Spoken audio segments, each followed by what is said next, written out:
Hello everyone, and welcome to the show. Today, we're diving into a story that's sending shockwaves through the tech world and raising serious questions about China's ambitious AI plans.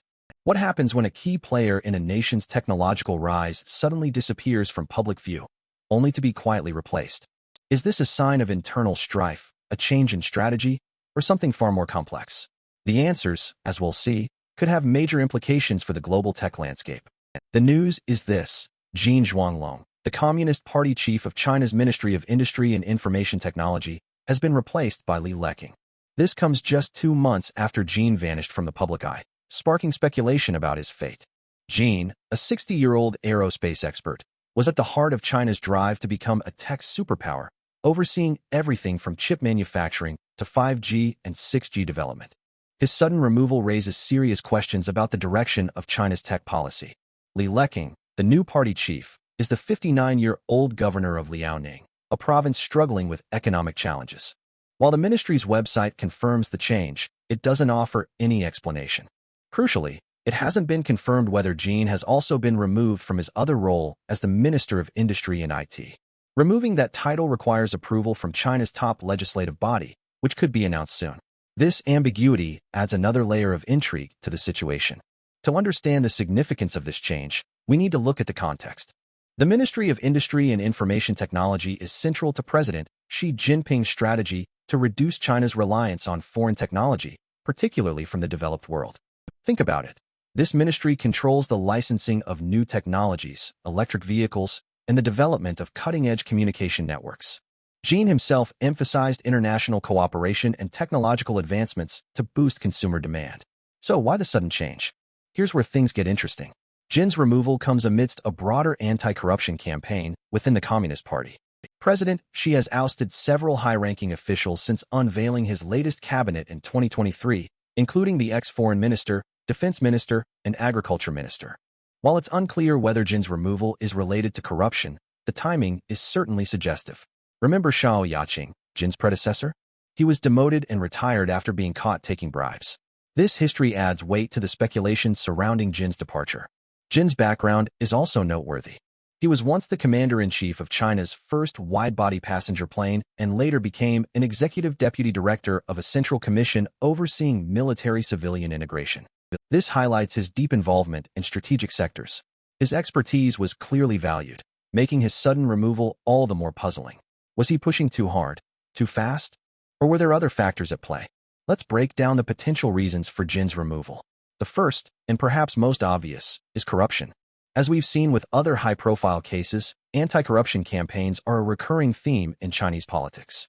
It's entirely possible that Jin was caught up in this sweep. However, without official confirmation, this remains speculation. We need to consider other possibilities.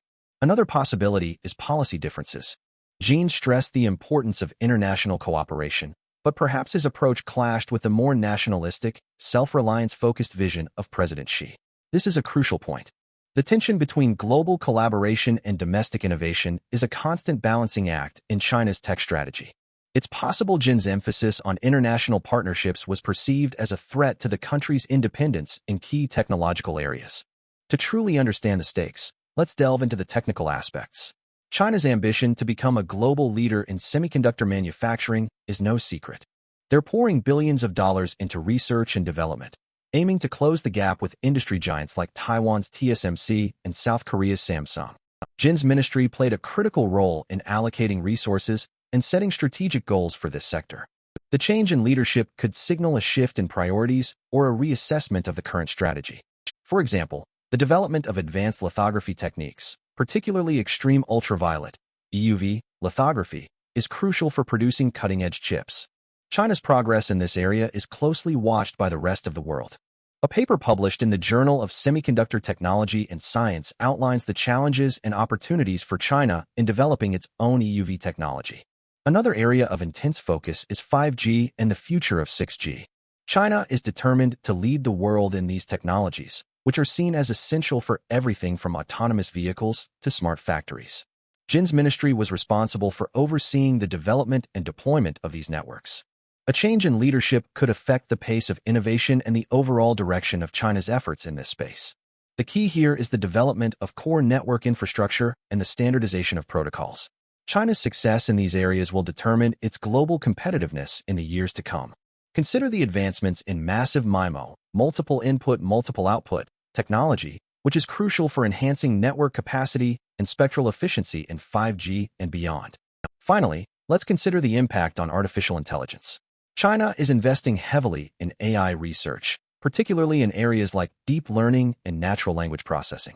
Jin's ministry played a key role in fostering the development of AI algorithms and the hardware needed to run them. The development of AI-specific chips, known as neural processing units, NPUs, is a critical area of competition.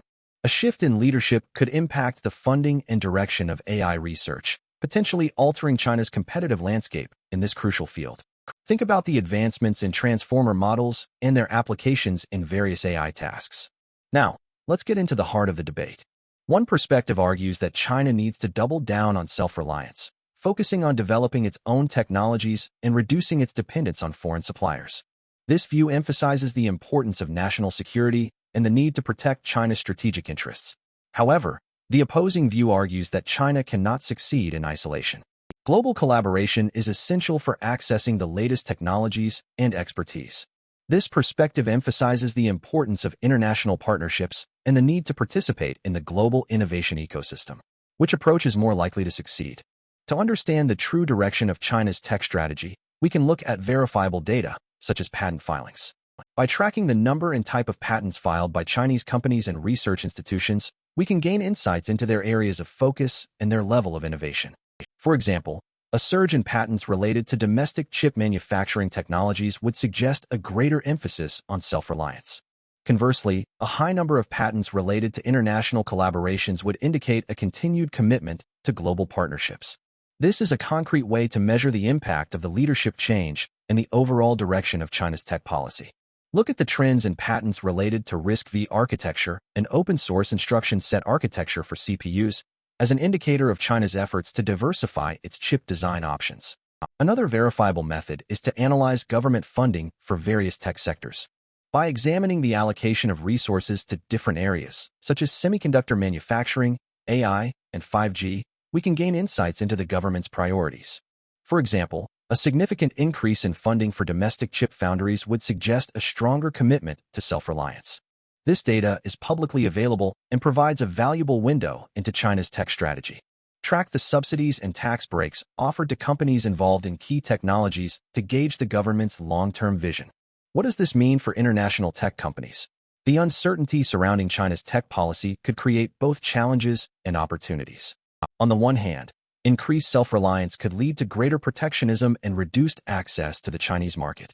On the other hand, companies that are willing to collaborate with China and share their expertise could find new opportunities for growth. The key is to adapt to the changing landscape and understand the evolving priorities of the Chinese government. Companies like Apple, which rely heavily on the Chinese market, will be closely watching these developments. So what's the bottom line? The removal of Jin Zhuanglong is a significant event that could have far-reaching implications for China's tech ambitions and the global tech landscape. Whether it's due to corruption, policy differences, or something else entirely, the change in leadership introduces a new element of uncertainty. Only time will tell how this plays out. But one thing is clear, the world is watching. The global tech community is hungry for more information. What do you think? Let me know in the comments below. Don't forget to subscribe for more in-depth analysis of the latest tech news. And stay tuned for our next episode, where we'll be exploring the implications of this change for the future of AI. Thanks for watching.